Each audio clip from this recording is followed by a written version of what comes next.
Yo, what's happening everybody, and welcome back to the channel. It's your boy Landon, and we have a pretty exciting video for all of you guys today. So if you guys are like a first-time viewer and maybe you enjoy my content, hey, think about hitting the thumbs up and subscribing to the channel. I would greatly appreciate it. So I've been getting a lot of requests to do like a video on what motherboard to pick for like first-time builders. You know, maybe you just don't know, maybe you're confused, and I hope this video helps you guys out today. We're just going to be talking about pretty much like the different socket types between Intel and AMD, DDR4 and DDR5 boards, which is another thing to look out for, pricing, different sizes, and yeah, all of the above pretty much. But anyways, I don't want to waste too much time. Let's just jump into it and let's go over the different socket types between Intel and AMD. So if you're a big Intel fanboy, like myself, I do like Intel CPUs. I actually have the 14900K here. And I have a Z790 in my machine right now. Now, the difference between Intel and AMD is Intel is an LGA 1700 socket, where AMD is actually AM4 and AM5. Now, if you guys want to run the latest and greatest Intel CPUs, the LGA 1700 socket will support 12th gen Intel CPUs all the way up to 14th gen. So yeah, anything like a 12700K or a 12900K, a Z690 and a Z790 is going to be the motherboard that you're going to want if you want to run the latest and greatest Intel CPU. Now, some of you might not know what's the difference between Z690 and Z790. Well, really, there's not a whole lot. Z790 is their newest version. And really, the differences kind of between them is sometimes you'll just get better features on the newer version. You know, they haven't changed the socket, so it basically is a Z690, but it just has probably better cooling, better power delivery, different features. It might have extra Type-C ports on it. It might have extra M.2 slots on it. Really, that's what you're paying for. It's kind of another way for a manufacturer to revamp the same motherboard, but just add a few features here and there. So yeah, Z690 or Z790 is what you're going to want if you want to run the latest and greatest Intel CPU. Now, moving on over to AMD, which is AM4 or AM5. Now, AM5 is going to be the socket that is going to run the latest and greatest AMD CPU. So if you want to do a 7900X, or you want to do a 7950X, you know, or a 7800X 3D, AM5 is the socket for that CPU. So an X670 or an X670E, which is their extreme version, and then you have B650. Any of those boards are going to fit the latest and greatest CPUs from AMD. And then you can go back, if you want to do an earlier gen, like a Ryzen 5 5600X, that's going to be AM4. So yeah, you got basically socket is dependent on what versions you're able to run, of what generation of CPU you're able to run. You know, usually once a year, they come out with usually a new socket. But anyways, another thing you guys are going to want to choose is whether or not the motherboard is DDR4 or DDR5. Now, when you're looking at the motherboard, it's going to say D4 or D5 on the motherboard.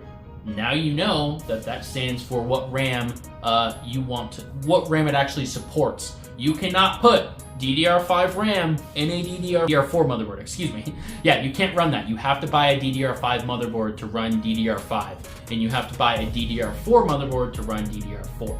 So do not forget that. Now, some people ask, what motherboards do I like? Well, I've had a lot of great experience with Asus motherboards. I really have. Some people might not like that opinion. Some people might like that opinion. But Asus motherboards have always been very solid for me. And guys, I'm an enthusiast.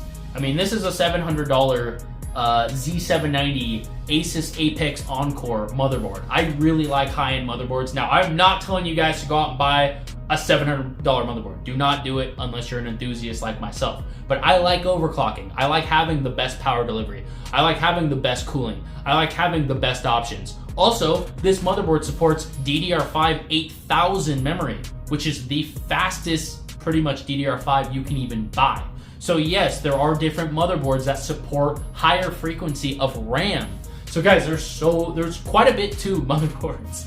It's actually pretty funny. There's a lot more once you start getting wrapped up into it. But yeah, I've always had really good luck with Asus motherboards. Any of the E-gaming, F-gaming motherboards, those are all solid boards. And you know what?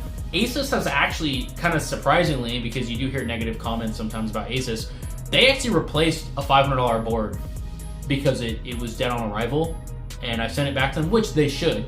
They should give you, obviously, and they sent me a brand new board for free. So obviously, I mean, you kind of expect that. But they've kind of, they've taken care of me. And so I can't really sit up here and say anything bad about Asus when their boards are solid.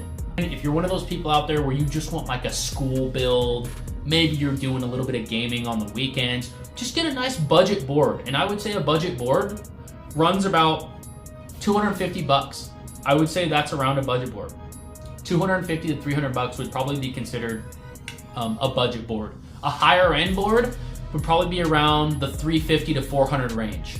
Or like mid to higher end would be 350 to 400 bucks, maybe 500 in that area, and then higher end would be like 700 like this one. But again, I don't recommend buying a $700 board unless you're just going to do a bunch of overclocking.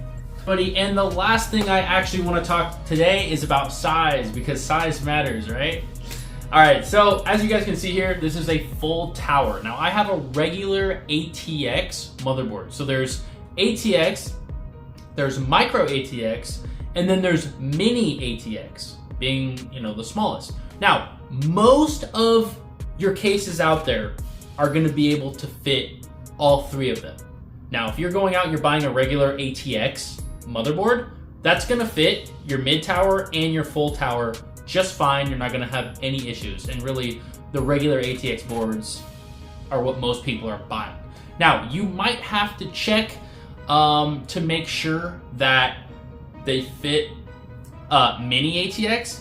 Now, most of the time, they'll just have you move around some standoff screws so that you can just make fitment for it. Because sometimes when you get a case, it's already set up for like a regular ATX motherboard. So all you'll have to do is just go in and change the standoff screws, and then you'll be good to go. So yeah, just make sure when you're buying your case, you check to confirm that it actually does support. Like I said, most of the full towers and mid towers will fit all of those. Just make sure you double check. Anyways, guys, that's gonna end the video for today. Go ahead and drop a comment if there's anything that you wanna ask me, and I'll try and get back to you. I hope you guys enjoyed the video, and we'll see you in the next one. Peace.